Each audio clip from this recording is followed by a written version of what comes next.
Every Tuesday, traffic expert Jason Luber is tackling a topic that is driving you crazy. And Jason, this week a viewer reached out about a complicated turn lane change that seemed very complicated when we were thinking about it last hour. All right. Yeah, because for him, he thinks, all right, everybody thinks they're a traffic engineer, but there's another thing happening here. All right, it's Rogelio from Denver, who wrote to me saying, what's driving you crazy? Going east on 56th Avenue, there's an additional through lane that starts about 50 yards before the intersection. Since the right lane must turn right on Peoria, wouldn't it make more sense to start the right turn lane there instead of pushing traffic on the right lane to merge to the left if they're wanting to keep traffic east on 56th? I think it's confusing and dangerous the way they have it now.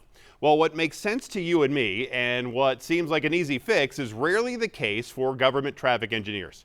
Now, the way the road is set up, as you can see, the right lane there is you would keep going. You think it would go across Peoria. Well, it doesn't. It becomes a trap lane where you're forced to make a right turn on Peoria.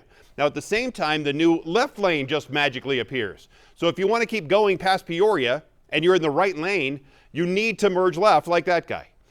It isn't too much of a problem most days. Now, an engineer with Denver's Department of Traffic and Transportation and Infrastructure, they tell me this current lane configuration actually comes from the legacy striping of when 56th Avenue actually had a total of 3 lanes across Peoria, but now, with this change to a trap lane, it has just 2 lanes in each direction.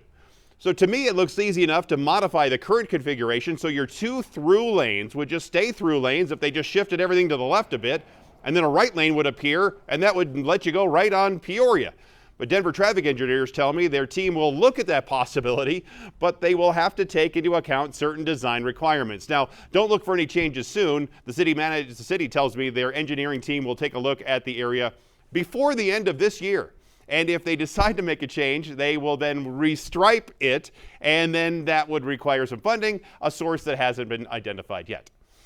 Like I said earlier, what looks like an easy fix to you and me never is for government. Okay, No. so don't hold your breath on it. No, well, at least not for now. No, and probably it will stay this way for until they decide to change it into 1 lane. Okay. If you have any questions or comments or concerns, you can always scan that QR code right there and send me a little note.